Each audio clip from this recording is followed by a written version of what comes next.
Computer. Can I share my screen? I've got slides, or do people prefer slides, or you just prefer me to chat? I think it's nice to have slides if you want slides. So let me just make you a co-host. I'm gonna have to remove the pin to get you to be a co-host. Um, and now you are co-host. Amazing. Go. Super. And I will pin you again for people. And pin. There we go. So can everyone see Vicky as a pin as pinned there, spotlighted? Is that helpful? Hello, everybody. Can you see me? Could someone just give me a little thumbs up that you can see Vicky as you'd like to? Just pop it in the chat. I'm going to take that as a yes. Perfect. Can Cool. everyone see the slides? Is that what we're looking at now? Oh, can everyone see the slides? Is Yeah, we're that getting thumbs up. That's great. Cool.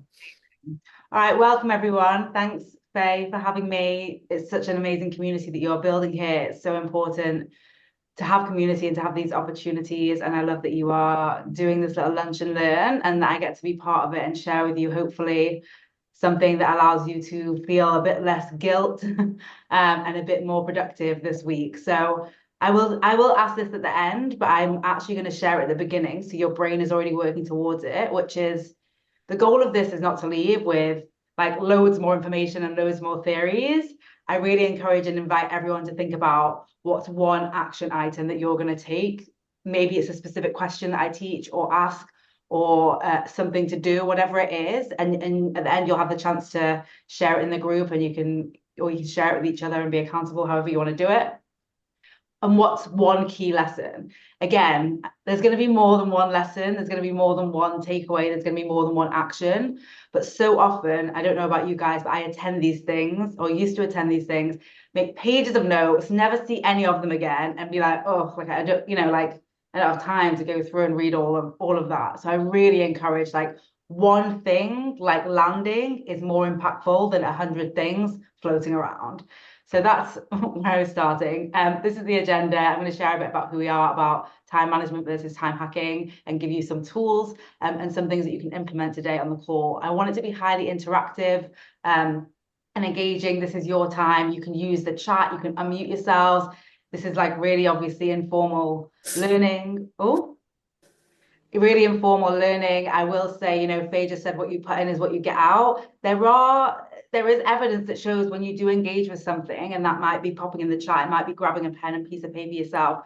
It does make it easier to learn. It does make it more likely to land. So I would love to encourage everyone to share in the chat or at least by yourself, but really create some form of that's also why I like to use slides, right? You've got the listening to me, but you've got the visualization in front of you. I'm always thinking about how to optimize learning, just like we're experts in time optimization. So that's what we do at Time Hackers. I think when I came here 2 years ago, we were not a global team.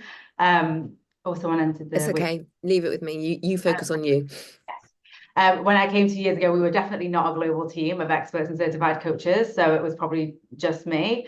So that's fun. And we are a global team. We are focusing on time optimization, not time management, which I see as outdated. As Faye mentioned, we have like quite a feminist view, but also a lot of us in this room were ignored by traditional time management because it didn't consider parents, working mums, women, creatives. Like most of our jobs didn't even exist 100 years ago, and time management in its most modern form was created. There's also a podcast. So if you like what you hear today and you want, more free resources, you can search the Hack Your Time podcast anywhere and download it.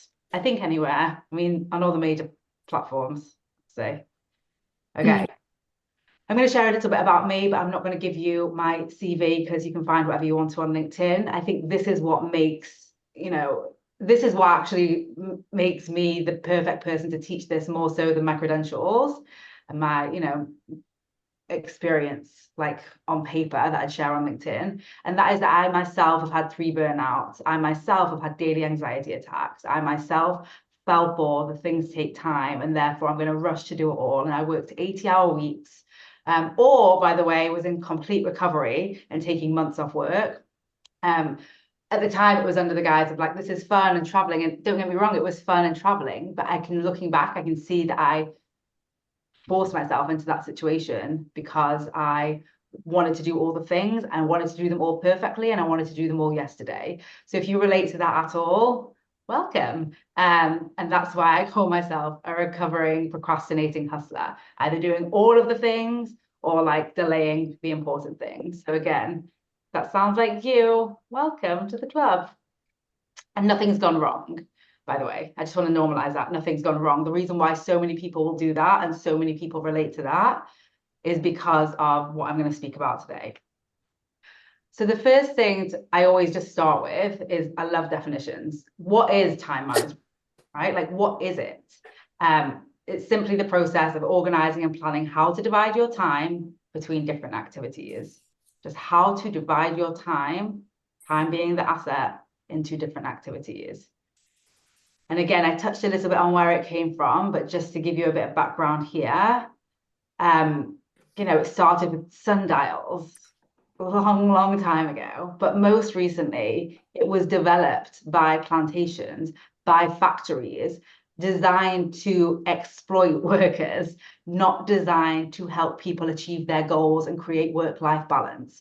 So if you are like me and have tried all the time management things and found yourself more exhausted, more burnt out, more behind, and feeling like there's something wrong with you because these strategies that everybody is saying, like wake up an hour earlier and just write a list and cross through the list and just put it in your calendar, whatever it might be. If you're like, that's not working for me, then congratulations, because the system was not designed for you. And that's fine. And by the way, if any of it does work for you, that's also great because they're all just tools for us. Um, so I would love for people to talk in the chat and share a little bit about what time management tools that you've used and what experiences you've had. So here's some examples. Time audits. That's where you clock every minute of every day. A lot of companies are implementing things like this where they can basically track exactly what people are doing in every minute of their day. To-do list, just writing down pen and paper, notes in your app, wherever it might be. Someone told me that they did it in emails. Calendaring and time blocking. I mean, we're going to speak more about that one actually. Setting alarms, setting reminders, using planners. It's a new year. How many people bought a new planner this year? Productivity apps. And all of this is fine. Again, we are all unique humans, and some of these will work well for you and some of them won't, and some of them will work well for you during certain times of the month or certain periods in your life or whatever it might be. So it's okay, but I would just love to hear in the chat, or if you want to unmute yourself, what you've tried and maybe a little bit about what the experience has been. So I can see people are talking in the chat. So to-do list, time blocking, setting reminders, planners galore. Yeah, same, Leslie. I used to do list and alarm reminders. I also love my paper diary as well as my online characters calendar, to-do list. They work well for me. Lots of to-do lists, lists of the lists. Yes, exactly, Claire. I had lists of lists, and then I was rewriting the list and I was adding things to the list that I'd already done just to feel better about not doing the things on the list that I hadn't done. WhatsApp myself with things I'm trying to remember. Yeah. Yes. I actually have a foreign number from living overseas, so I can literally WhatsApp. Yeah, and what do you think this has created for you? I'd love to hear. I've tried time blocking in the past, but it just added pressure to my day. Yeah. Yeah. Um, I went ahead, but this was the question. What tools and processes have you used, and how well did those tools and processes work for you? And this is a great question in itself. How well is this process working for me? If I was to give it, a scale from 1 to 10, and if it's not an 8, why am I doing it? Am I doing it because some stranger online said that this is the answer? Am I doing it because I think that, I'm not good enough or smart enough or whatever it might be, and I have to prove myself? Like, why am I doing things that aren't working for me? Because one of the things that I'm hoping you'll take away from this is that there's never anything wrong with you. There's only ever something wrong with the tools. And there's lots of tools. So we get to find what works for us.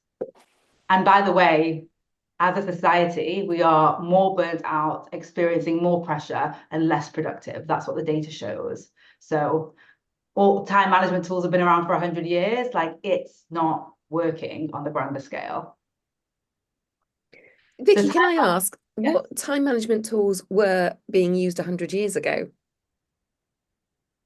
clocking in, clocking out, matching time, breaking down how we use our time, breaking down our days.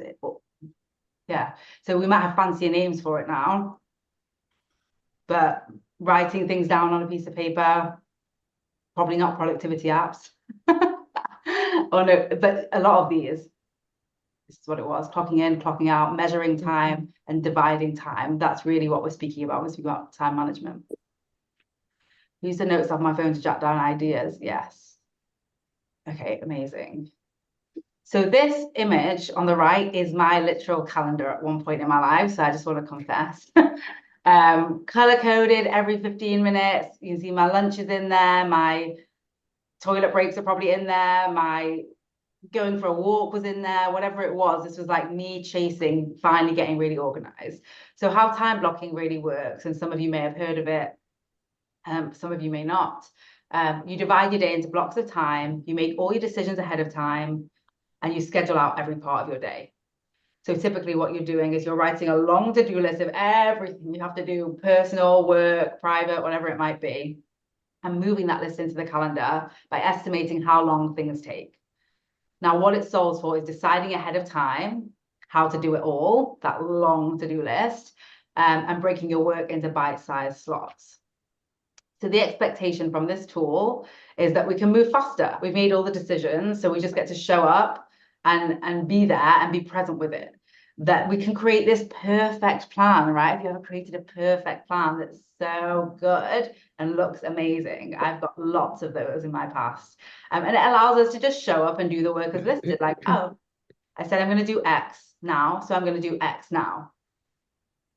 Now, the reality is that this in itself takes time to create and set up, to write the perfectly long list, to guess how long each thing is going to take, to decide for each thing where it's going to go, what color it's going to be, to start moving it around to make sure it all squeezes in. I also had a client once tell me that she used to squeeze like 17 things into 1 hour just so she could like make her week successful, right? Knowing that she was setting herself up to absolutely fail, but like we get that like plan high. It's like a dopamine hit of like, that plan looks good. And in that moment, that's what we care about, not the person who's going to be executing on that plan. These can be very inflexible, right? If you have to move one thing around, and let's face it, we're all mums, life definitely happens. You move one thing around, and it's like a domino effect, the next thing, and the next thing, and the next thing. Let's not forget how many of us have ever overestimated how much we can get done in an hour like that client, or a day, or a week, and underestimated how long things take. This will just take 5 minutes. This will just take 10 minutes. This will just take 15 minutes. So we're contending with that. We're making imperfect decisions, and then we've got this inflexible thing to move around in that domino effect. It really promotes unsustainable decision making, like what I just shared with one of our clients. We're so obsessed with like fitting the puzzle all together that we're not making decisions that are sustainable. It's not aligned with evolving goals. I mean, as business owners, what we think is the priority on Monday might not be the priority by Wednesday.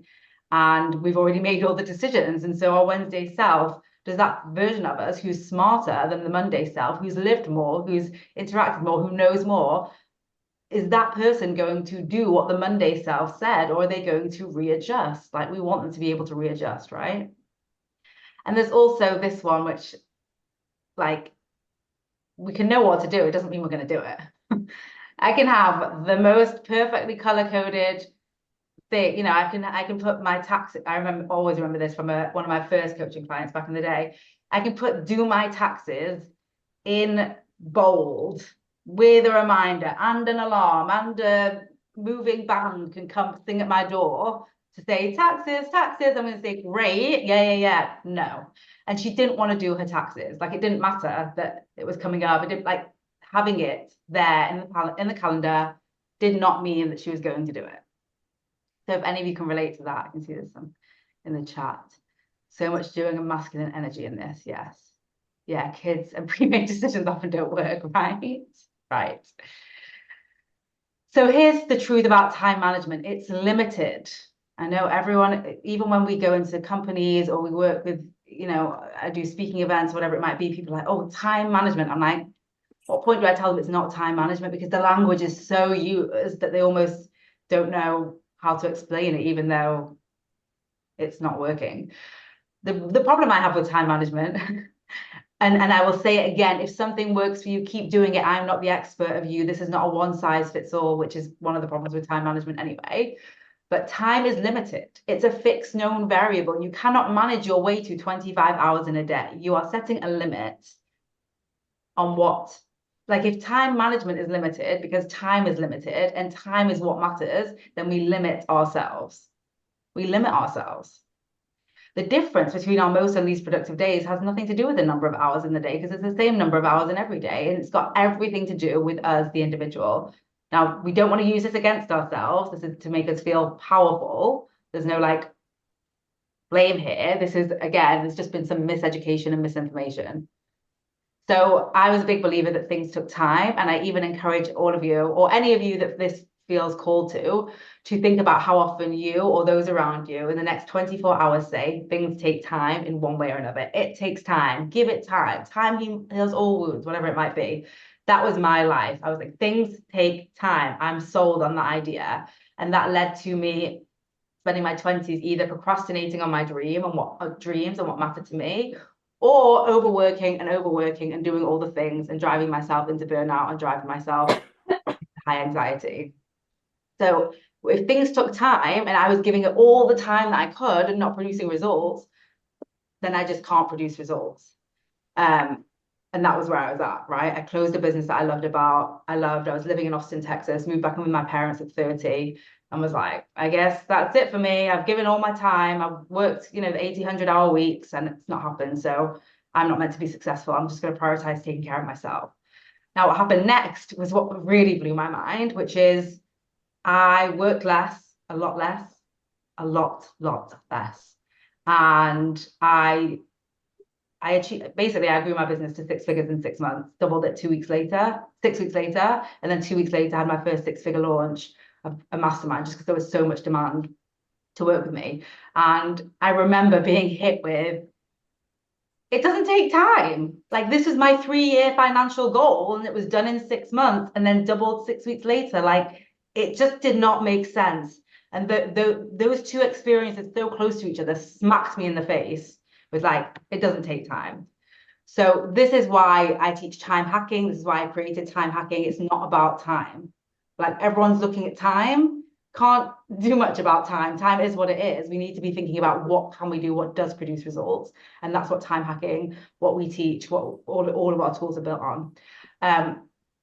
So again, if the belief is I don't have enough time and time is the asset, we have a time problem, we need a time solution. Guess what? We cannot add more hours in the day. And many people will say, I wish I could add more hours in the day. You cannot. So saying that is like saying, I can't do anything, so I'm not going to do anything. But there are things we can do.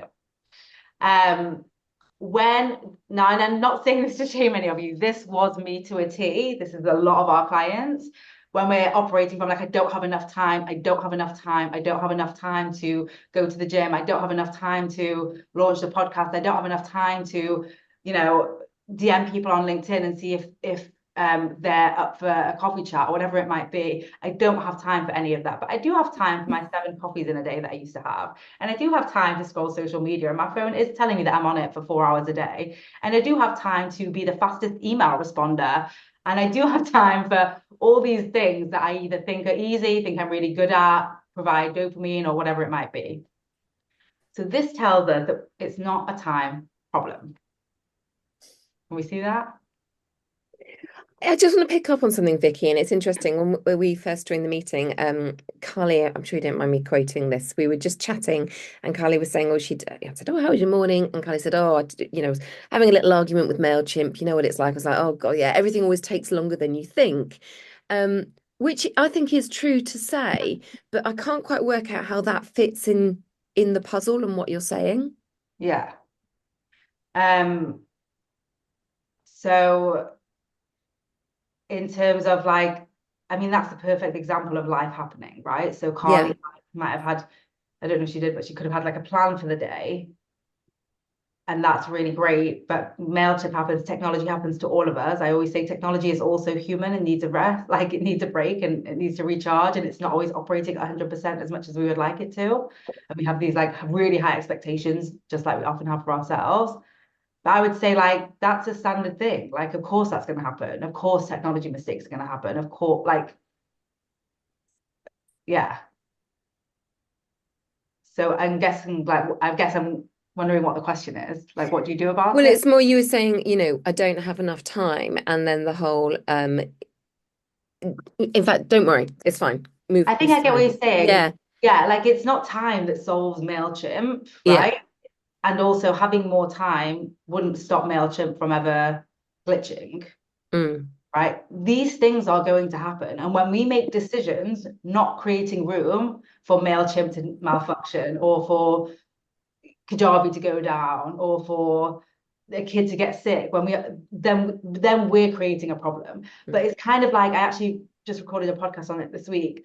There's things we can control and things we can't control. Life will always happen. It's going to happen. Like guaranteed. I'm never going to give any of you the formula for never having technology crash or never having your kid, something happen, a call from school. Um, what we are speaking about here is the things that we can control. For example, the email that took us 2.5 hours to write that could have been done in 10 minutes. The phone call that we've been putting off that we know is really going to allow us to advance in our career, but we're asking for a favor and we feel uncomfortable about it. So we're carrying it around. The thing that we've been putting off for 2 months, even though we know we want to do it. That's what time hacking focuses on. But it's like fix them. It's for example, if Carly spent the rest of the day being like, can't believe MailChimp glitched on me. I can't, like, she resolved the problem and then she spent the rest of the day being annoyed about MailChimp glitching. The cost is going to be much higher than the 2 hours she potentially spent fixing MailChimp. So that's what I'm going to speak about a bit more, if that makes sense. Does that Yeah, that's help? great. What makes us productive? This is this is my hypothesis that I created in 2020 that we've now tested with hundreds of clients all over the world, if not thousands.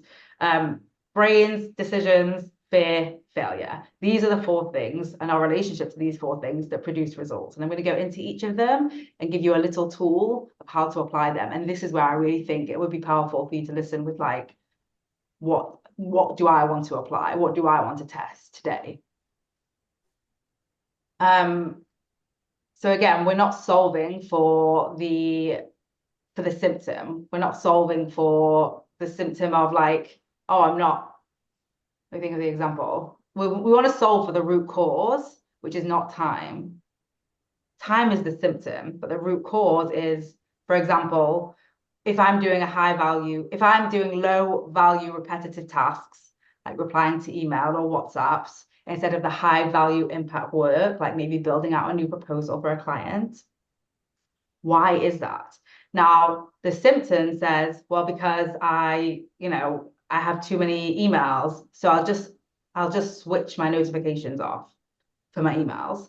But you and I, all of us, are pretty clever these days, and we know that we don't need notifications on to go and check our inbox. We can just go into the app and check it ourselves. So we might use it less, but we're still going to be going in eventually. And what I've seen with a lot of clients doing this is it might work for a few days or whatever it might be, but it's not a long-term solution because we've still got that urge to check. We've still got that urge to find that quick win. And sometimes a lot of my clients will share they went from responding to emails to going to the fridge 7 times. So it might just be that we transfer that energy to something else. So when we're solving for the symptom, we are going to just create another symptom, typically.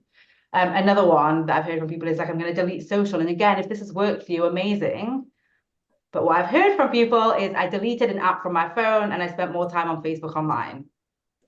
So again, just being mindful of, yes, it might help, but just being mindful that when we are solving for the symptom, we might just be creating another one. So this is the time hacker model. All of our tools are based off of the brain, decisions, and our fear of failure.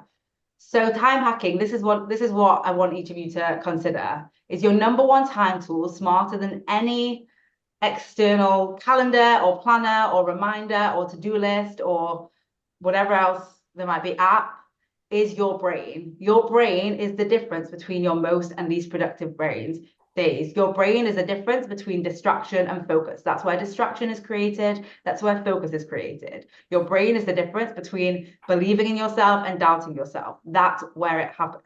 Okay. Your brain is the thing that tells you to hit snooze or to quickly check that social or whatever it might be, your brain is your number one determinant of your results.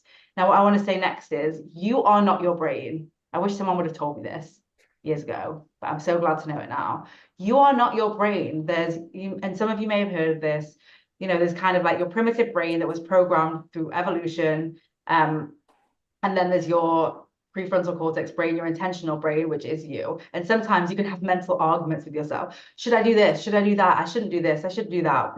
Whatever it might be.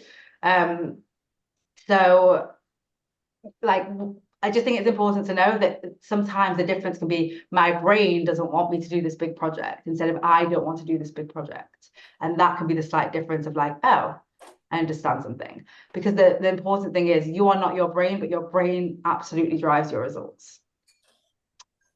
So this is where coaching comes in. And really what I want you to think about of coaching today is asking questions. And so you can ask yourself questions. And one of the most effective ways to do this is, well, in terms of building new beliefs, let me say this.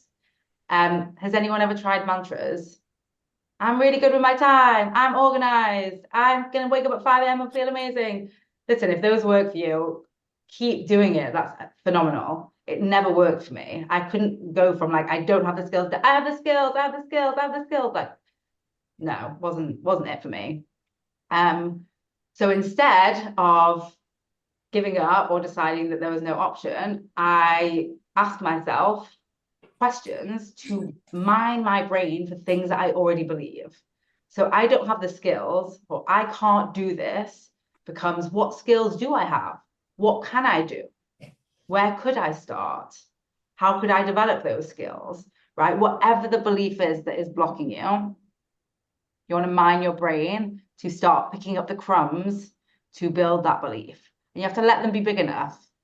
One of the things that I teach is 1% belief. I think a lot of the personal development world is like, you have to believe, like, I'm never like, you don't have to believe 100% anything. Let's not let perfection get in here. And it's another, like, I believe if 1% belief drives one action that drives the results, then you are great. If you tell yourself you need perfect belief, you're never going to do anything.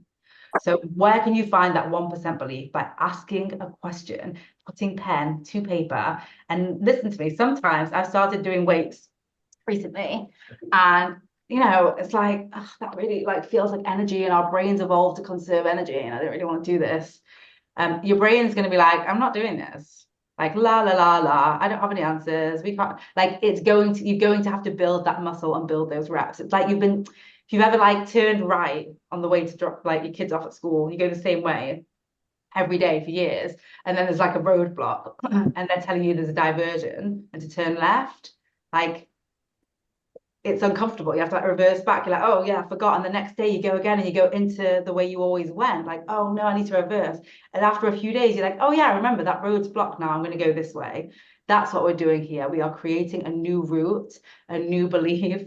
And whatever task it is that we've been putting off, maybe everyone could even think of a task that you've been putting off and think about like, what are you telling yourself about that task, about yourself in relation to that task, about the other stakeholders in that task, or about the impact of that task that's slowing you down. So those are 4 great questions to consider. What am I telling myself about myself and my ability to do this? What am I telling myself about the task itself? For example, it's boring. What am I telling myself? Or it's about the impact. It's not important. No one's going to see this. What am I telling myself about the stakeholders? They don't care, or their hard work, whatever it might be. And then use this. Does anyone actually want to run through this with me now? Should we do it together? Maybe that'd be helpful. Anyone up for it? Anyone got a task that they are shifted tax return? I might to do this number of times over the last few weeks. Yes, Leslie. Let's go. Thank you. Such a good way for people to learn, so I appreciate you. You can just unmute yourself, or do you need me to unmute you?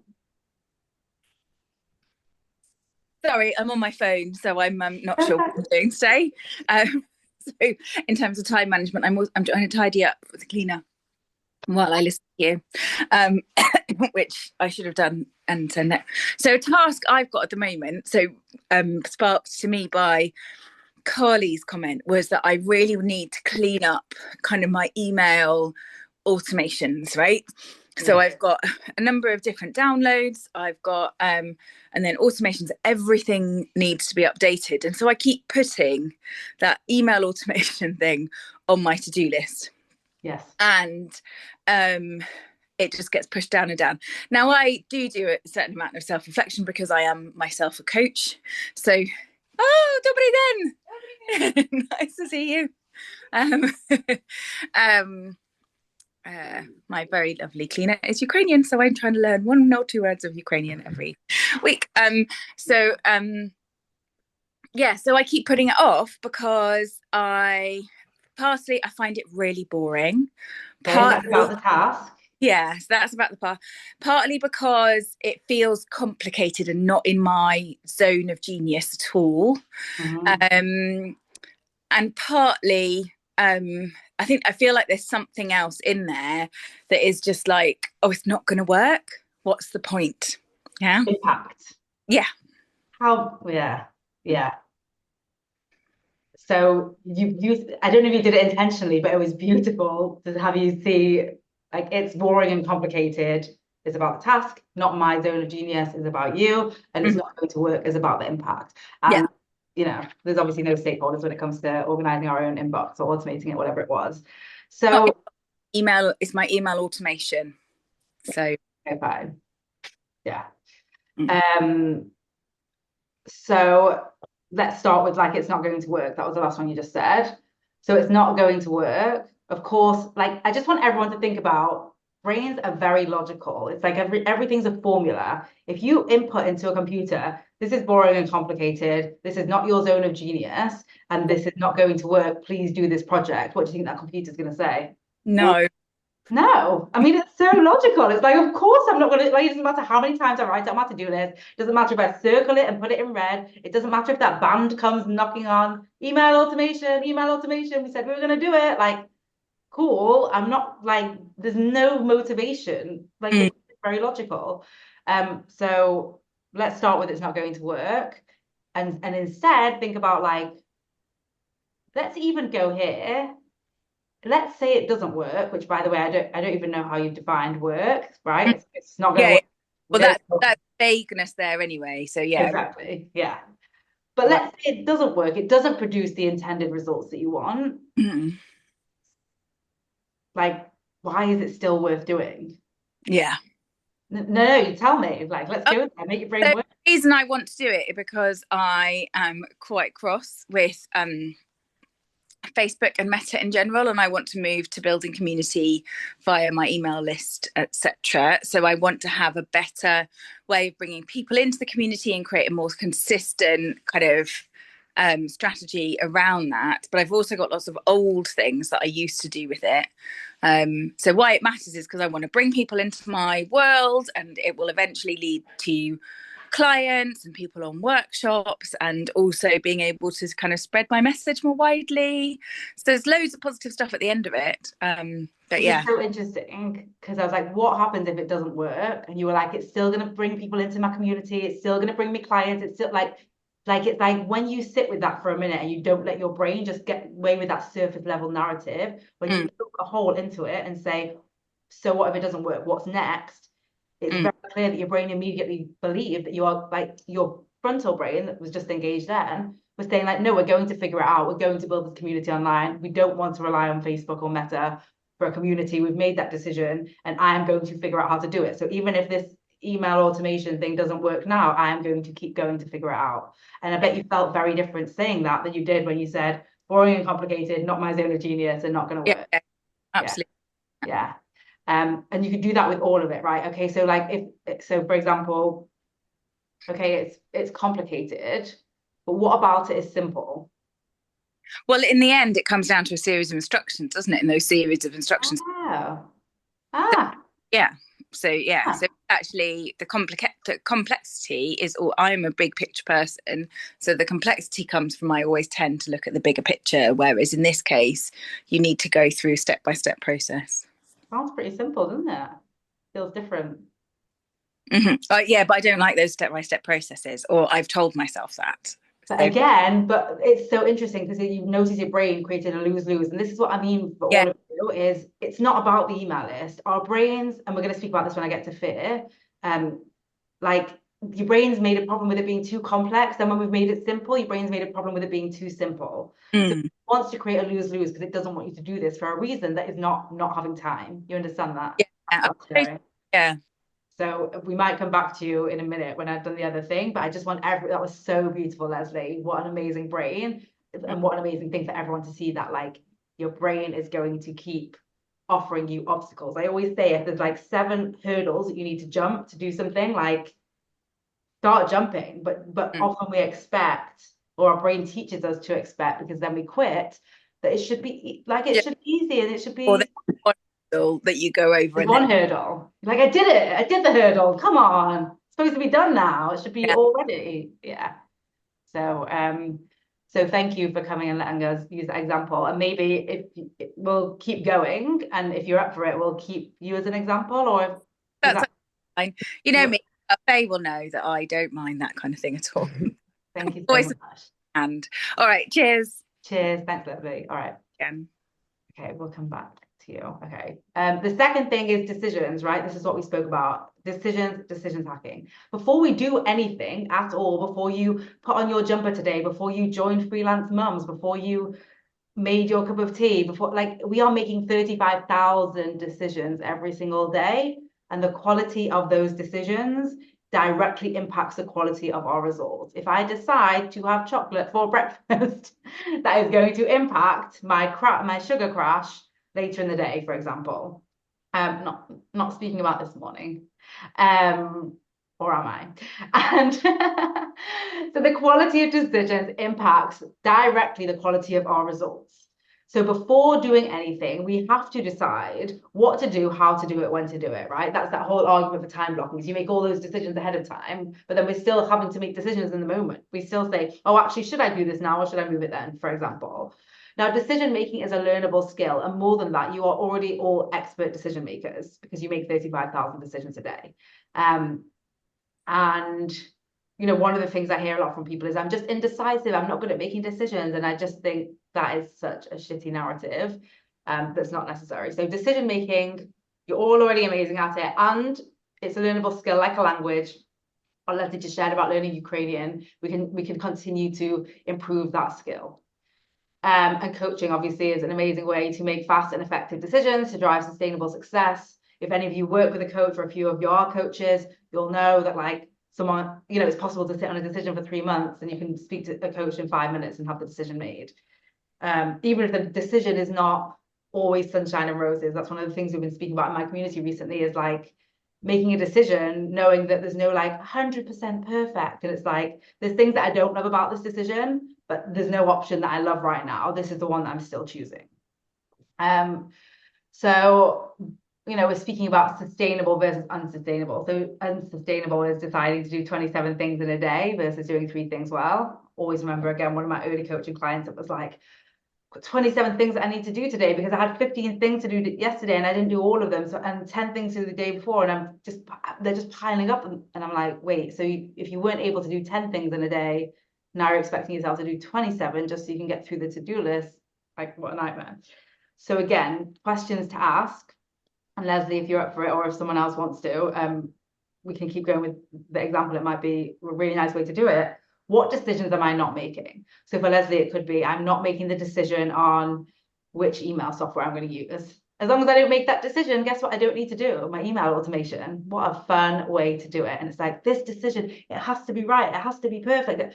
No, it has to be made, right? Like so often we get so much smarter once we're in a decision. Before we make a decision, it's like the start of a race and there's like a terrain and you don't know that there's like a hard turn, you know, and you don't know that there's a rock in the road there until you are on the course. And sometimes being on the course makes you say, oh, I don't want to go where this hard rock is. I'm going to have to reverse back and go the other way. But if you stood still and never made that decision to turn right, you wouldn't know that there was a rock there, would you?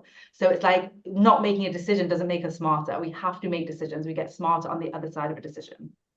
So what decisions am I not making? You can literally put pen to a piece of paper, write them all down. and make them. And listen, the specific tools that I teach on how to do this inside my program, we obviously don't have loads of time today, but I would just be mindful of like your brain saying, I can't make them, and just saying, I'm willing to make wrong decisions. I'm willing to make shitty decisions. I want these done. So yes. Fear of failure. Wait, actually, Leslie, sorry, did you want to come on, or did someone else want to come on and do this? Does that feel helpful, or do you want me to I'm happy to, but I don't know if anyone else has got anything that they would like to share. I don't want to take up too much space. So yeah. Let's go. And if someone wants to pop in the chat, and I'll bring you on for the next example. So what decisions aren't you making about your email automations? So I think what it is that there are two different, they're probably what I'm, there's like, I want to change a whole host of things. So I have two different freebies and two automations associated with them. And I also have just my generic newsletter sign up and an automation associated with that. What I need to do is just decide to look at one of them and kind of break it down into the steps rather than going, I would need to sort out having that big list item, sort out my email automation and not breaking it down so that then it becomes too big to manage. Yeah, so great. So it's so fun to see. As long as you don't make the decision, you don't have to do it. And that's like Yeah. the excuse, like, well, I've not decided, and decisions take time.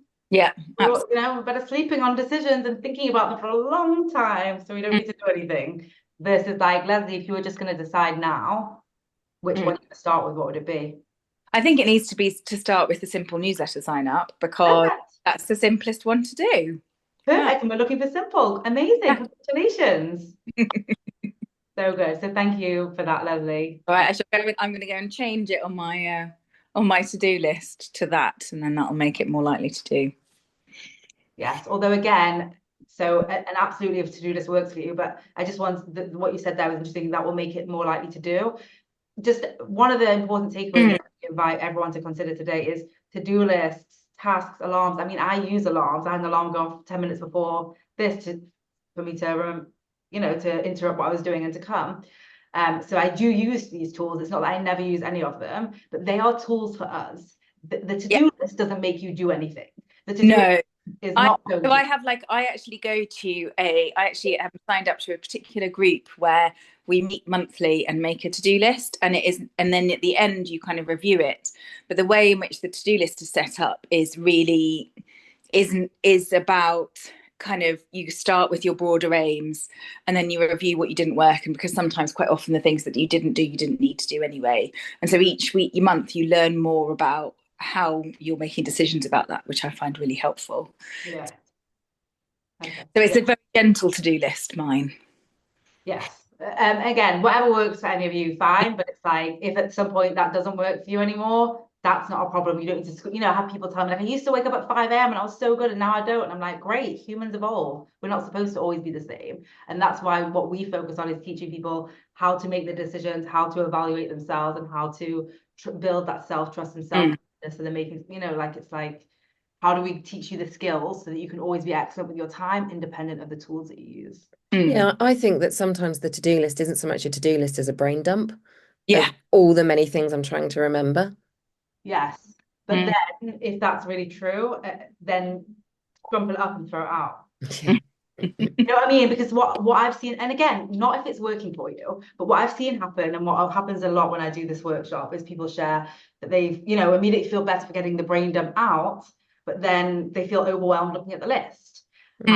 Much like Leslie just shared, when we get the brain dump out, there's things that don't need to be done that are never going to be done. There's things that definitely don't need to be done today or this week. And this narrative that we have of like getting out, like get it out and then throw it away. I have a tool that I teach on how to create your most productive week. I'll give Faye the link. It's £7, with a process that we teach to start every Monday and close every Friday. That's like a 10-minute process that is, I mean, I'm going to say it much more effective. It's built with the brain in mind. It's built with all of these things that I'm teaching about in mind to help you achieve the most important things and create lots of success. And instead of feeling behind and, guilty and all of that stuff. So I'll share that with you, Faye, afterwards. Gosh, thank you.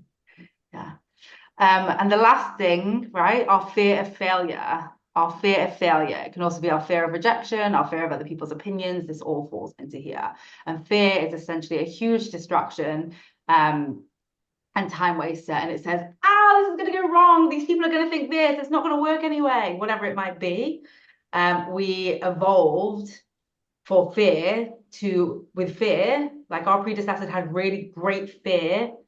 And that's why we're alive, because their fear gave them, the ability to run faster, longer, and release certain hormones like cortisol. And so they couldn't feel any pain, and all of these things that were super useful when we were running from a lion that are not useful when our fear is public speaking or submitting a proposal or whatever it might be, asking for a favor or having a difficult conversation. So we have outdated fears built into our system, and our relationship with fear is also outdated, right? Because it used to be that fear was an indication that we were about to die. I was speaking with someone about this yesterday, right? Like that fear of like, I sent the email to the wrong person. It's like your body reacts as though like a lion is in front of you, and literally you are absolutely safe. Nothing's going to go wrong. Like you won't even remember that this happened in 6 days.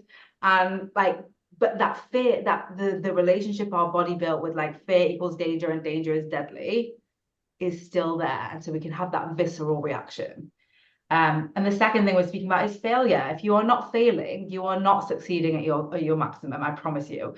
I'm just going to speak about this in the next slide. So failure also used to be deadly. Failing to find adequate shelter, failing to pick the wrong berry and it being poisonous. So fear and failure in our system are seen as deadly. And this is like why time and a time planner and a whatever it might be cannot solve for fear, right? We're still going to have the fear, and that's why we're still going to have that thing on our to-do list. So again, coaching, and it looks like there's some coaches here. So amazing. And by the way, when I'm speaking about coaching, if you're not a coach here, what I'm sharing is about really answering questions, and you answer quality questions when you allow yourself to listen to yourself, right? But we're so busy listening to this expert online that says, you should do, what is it, the Pareto method, 20 minutes on, 5 minutes off, 20 minutes, like, I definitely get on board with the idea of sprinting and resting, and it's something we teach, but maybe for me, it's 5 minutes on, 10 minutes off. Maybe for this task, it's 10 minutes on, 20 minutes off, whatever it might be. We want to get used to listening to ourselves. You are all the experts of you. That's like a very different mindset to like some stranger on the internet is the expert of me and they know how I should optimize my time, which is very disempowering. And a lot of very brilliant women and business owners and leaders don't realize the way that they are being an employee to someone else and would never consciously choose it. So fear and failure is all about perfection, not messing up, not, raising any flags. And we want to move that to learning opportunities. This is literally it. And one of the power question, if you want one to think of here, is so often we think about like, what's the outcome that I want? What's the goal that I'm setting? And I always say to my team before we launch anything, what do we want to learn? What do we want to learn? What do we want to learn this time? Our coaching certification is starting our 3rd cohort today. And training time coaches. And when we did the launch, so we've launched it twice before, and it started very differently. It started because I was pregnant and realized I needed cover, and when I came back from maternity leave, I decided that I wanted all my coaches to be excellent. And how could I guarantee that? Well, I would have to train them myself. Now, 2 years later, we've trained over 30 coaches. I think there's 11 starting today, but don't quote me on that. And it's a different program. So we need to learn different things now than we did when I just sent an email to my clients and said, hey, yo, anyone want to coach? Like, this is what I'm doing. This is how much it costs. So what do you want to learn? So thinking about something, and it might be, something where there's the potential for failure, and ask yourself, what do I want to learn? Because the truth is failing and winning is often not binary. There's often certain successes, certain wins, and certain learning opportunities. And you want those learning opportunities, because it's not like I win or I learn, which was my motto for 20 years. It's I win or I learn and I win more later. Now that mindset will have you moving a lot faster and getting a lot more of the big, scary, exposing work done that will help you succeed faster. So, stop share. So that's the main thing from me. I did want to give 5 minutes at the end if anyone's got any questions. I can share a little bit about us and the work we do and the ways you can work with us, or I can coach someone, whatever feels useful, Faye, or anyone, let me know. Anyone got any questions for Vikki? This was a really great session. I particularly loved I win or I learn. I mean, that's just a complete game changer, really, on that whole approach to it. Mm-hmm.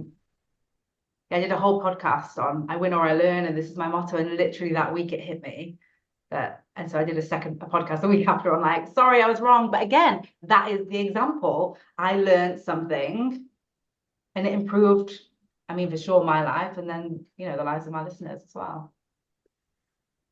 Thanks, Faye. Well, thank you. Well, if there's no questions and nothing going into the chat, I will let this wrap. Thank you, Vikki, so much. That was a really, really great session. Please do send us the links. It would be really good to share that with others. And thanks everyone for joining today. It's been lovely to share lunch and learn with you. Yes, thank you, everyone. I'll remind you the podcast called Hack Your Time. I'll send you the productive weeks. It's a masterclass series that you can do to create your most productive weeks. And we also, I will say, have On Purpose, one of the most accessible coaching programs on the planet. So I'll send out the link to that one-to-one. But get in touch with me if you want. You can follow me on Instagram. I think it's Vikki Yaffe, or it might be Vikki.Yaffe. Sorry about that. But yeah, that's it. Thanks everyone for being here. Thanks, Faye, for all you do. That's lush, Vikki. Thank you so much. Thank you. Bye.